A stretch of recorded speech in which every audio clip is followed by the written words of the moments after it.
दशमस्कन्धः अतेकोनत्रिंशोऽध्यायः from श्लोका 28 श्रीशुक उवाच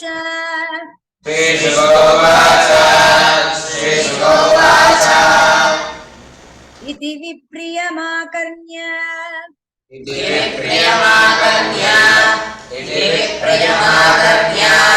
गोप्यो गोविन्दभाषितम्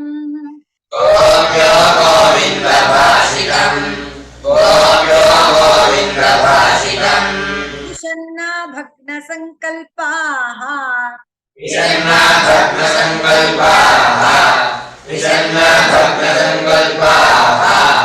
चिन्तामापुः दुरत्यया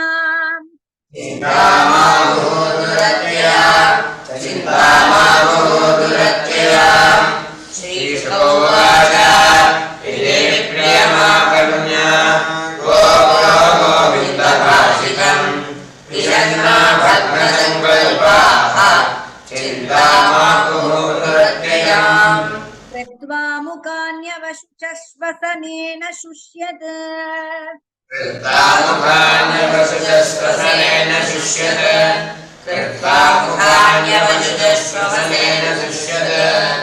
बिम्बाधराणि चरणेन भुवं लिखन्त्यः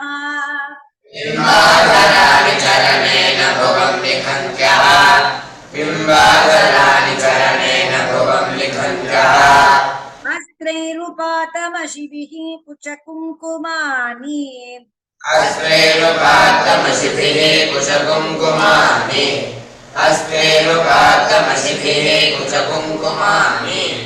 तस्थुर्मृजन्त्य उरुदुःखभरास्मतूष्णी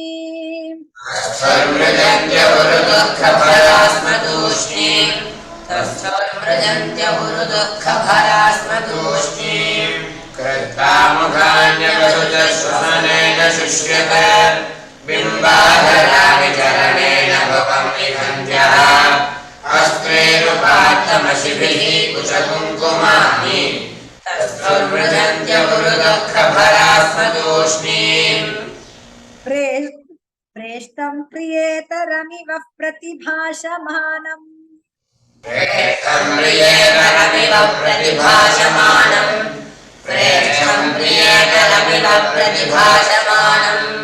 कृष्णं तदर्थविनिवर्तित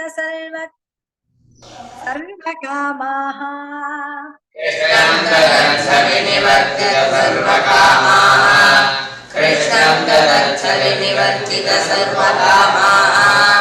नेत्रे विमृज्य रुदितोपहते स्म किञ्चित्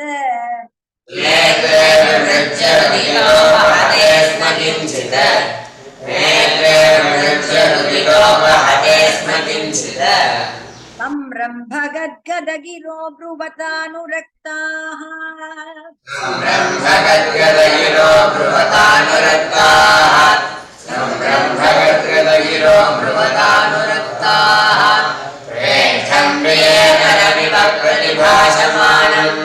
कृष्णं तदर्थविनिवर्तित सर्वकामाः नेत्रे विमृज्य रुदितोपहते स्म किञ्चित् संरम्भगद्गदगिरो ब्रुवतानुरक्ताः गोप्य ऊचुः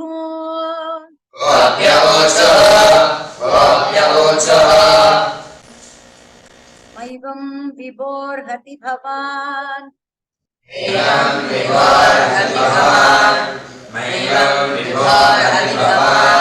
कथितुं नृशंसम्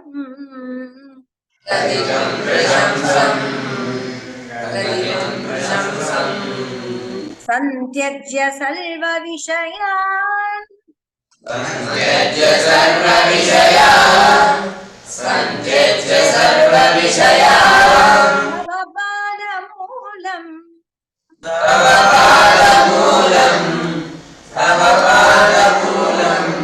भक्ता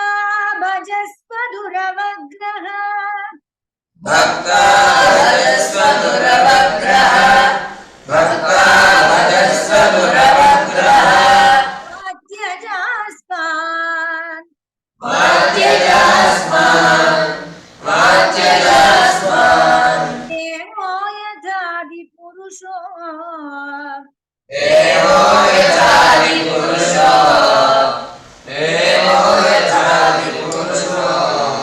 भजते मुमुक्षोन् भजते मुमुक्षोन् भजते मुमुक्षोन् गोप्यौषो नैवं विभारति भवान् परितं प्रशंसनं संत्यज्य सर्वविषयान् तव पादपूर्णम् भक्ता भजस्वदुरवग्रः मां त्यजास्मात् देवो यथाति पुरुषो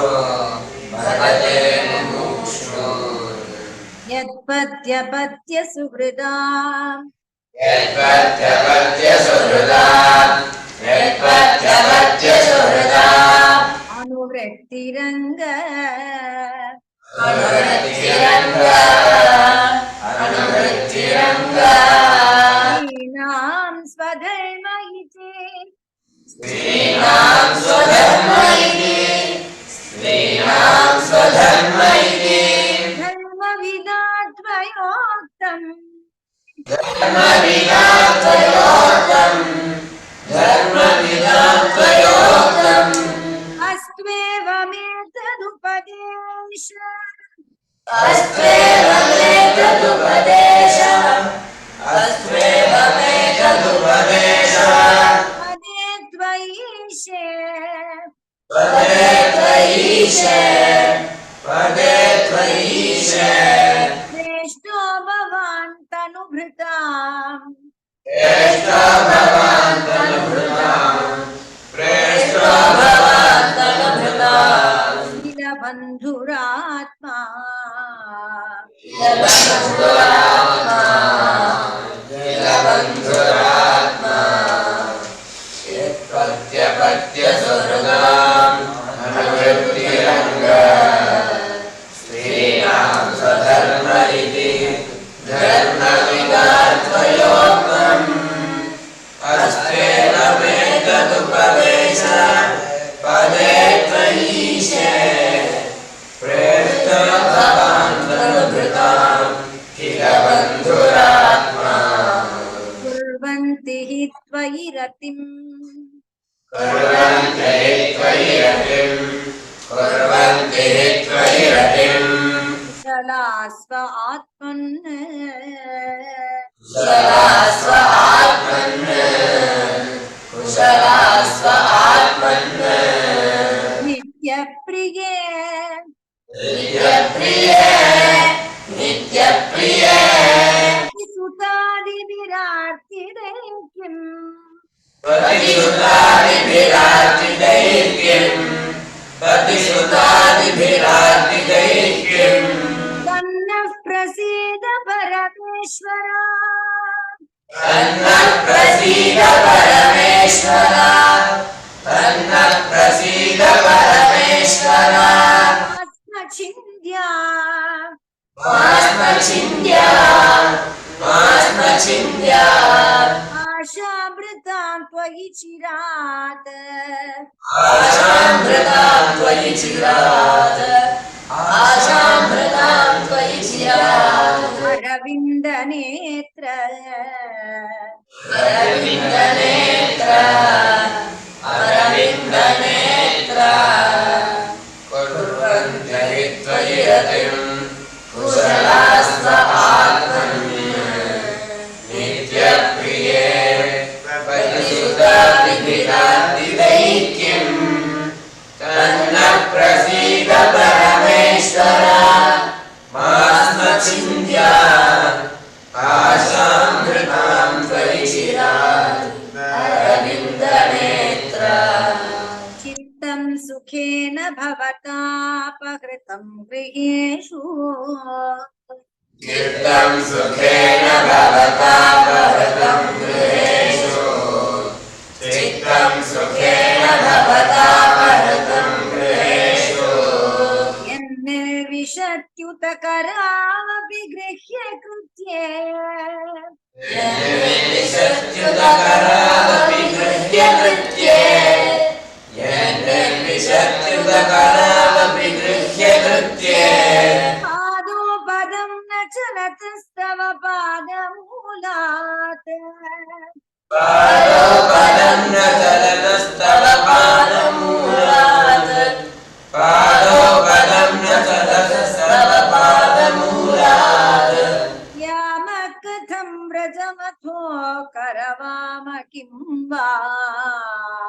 यावत्कथं व्रजमथो हरराम किं वा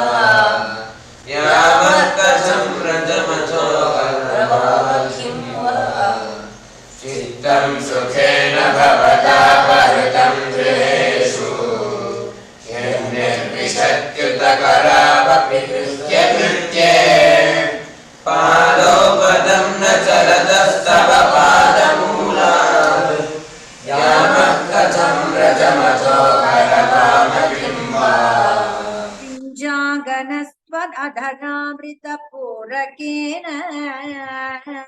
पिञ्जागनस्त्वदधरामृतपूरकेन सिञ्चागनस्त्वदधरामृतपूरकेन सिञ्चागनस्त्वदधरामृतपूरकेन आसावलोककलगीतजगृच्छयाग्निम् आसावलोककलगीतजगृच्छयाग्निम् आसावलोककलगीतजगृच्छयाग्निम् नो चेद्वयं विररजागृपयुक्तदेहा नो चेद्वयं विरहजान्युपयुक्तदेहा नो चेद्वयं विरहजान्युपयुक्तदेहा ज्ञानेन यामपदयो पदवीं सखेते ज्ञानेन यामपदयोः पदवीं सखेते ज्ञानेन यामपदयोः पदवीं सखेते सिञ्चागनस्त्वदधरामृतपूरकेन आसावलोककलगीतजगृच्छयाग्निम् नो चेद्वयं विरहजान्युपयुक्तदेहा ज्ञानेन यामपदयोः पदवीं सखेते यर्ह्यं भुजाक्षतव पादतलं प्रमाया यर्ह्यं भुजाक्षतव पादतलं भ्रमाय यर्ह्यं भुजाक्षतव पादतलं भ्रमाय तद्दक्षणं क्वचिदरण्यजनप्रियस्य दत्तक्षणं क्वचिदरण्यजनप्रियस्य दत्तक्षणं क्वचिदरण्यजनप्रियस्य प्राक्ष्पतत्प्रभृतिनाट्यसमक्षमङ्ग अस्प्राक्ष्मतत्प्रभृतिनान्यसमक्षमङ्ग अस्प्राक्ष्मतत्प्रभृतिनान्यसमक्षमङ्ग ज्ञातुं त्वया विरमितावत पारयामः स्वातुं त्वया विरमितावत पारयामः स्थातुं त्वया विरमितावत पारयामः यर्ह्यं भुजाक्षतव पादतलं रमाय तत्तक्षणं क्वचिदरण्यजनप्रियस्य अस्प्राक्ष्मतत्प्रभृतिनान्यसमक्षमङ्ग स्थातुं त्वया विरमितावत पारयामः वीर्यत्पदाम्बुजरजश्च कमे तुलस्या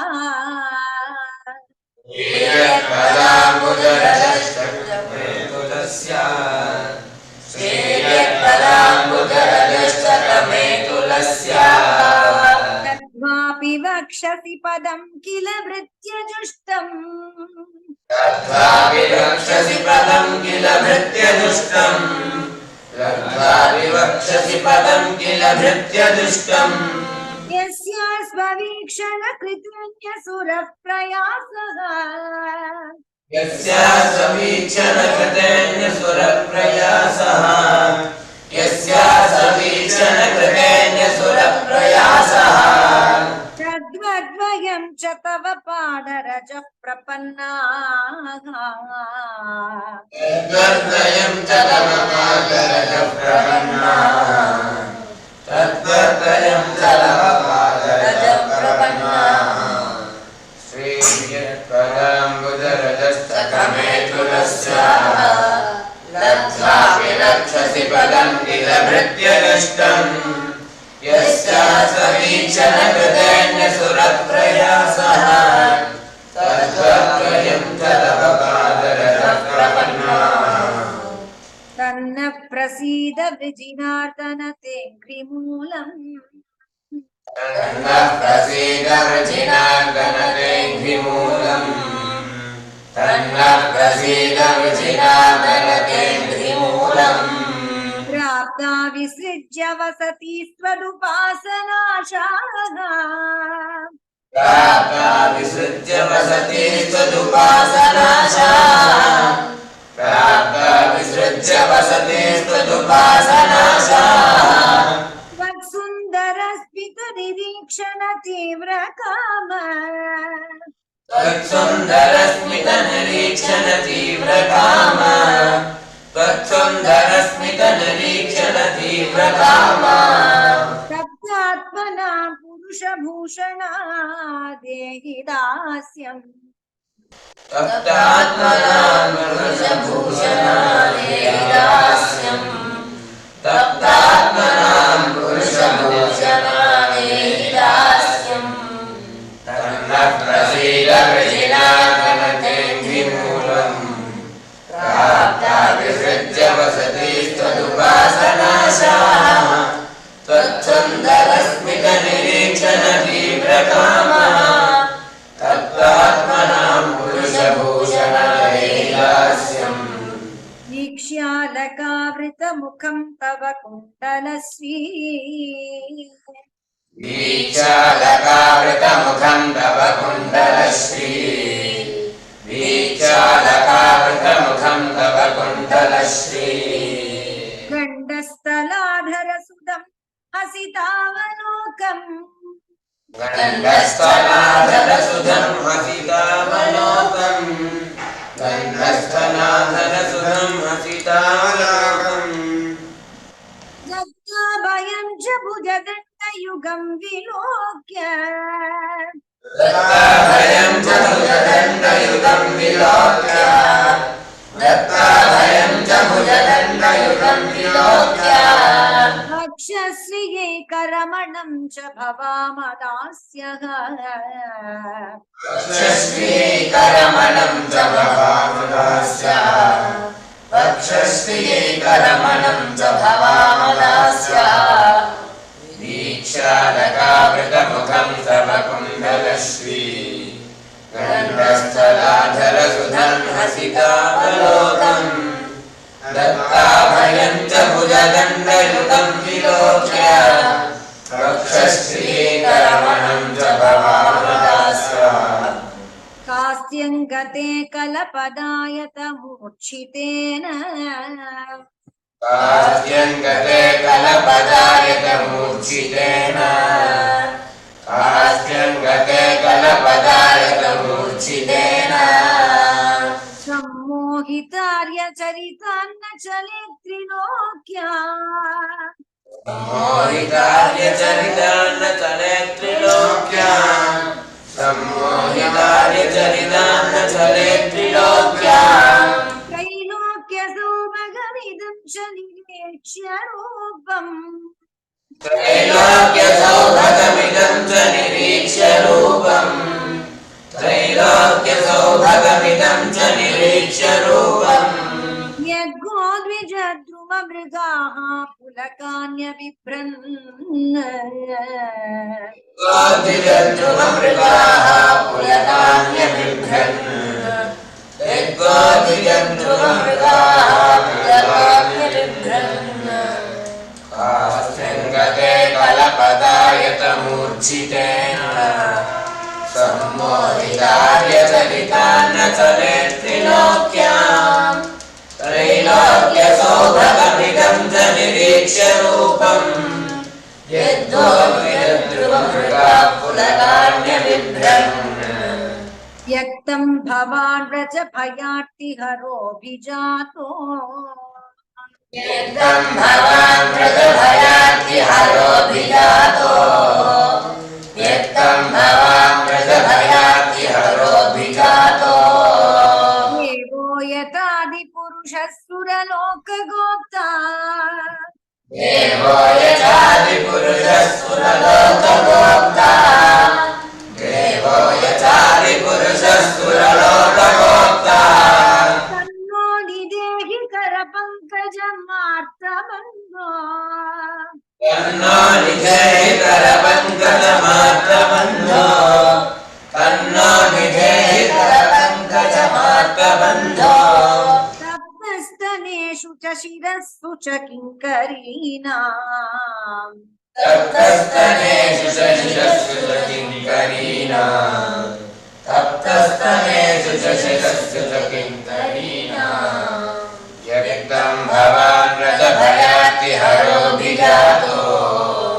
देवो यथादिपुरुषस्सुरलोकभोक्ता तन्नो निधेहितरपङ्कजमार्तबन्धो तप्तस्तनेषु च शिरस्सु च किङ्करीणाम्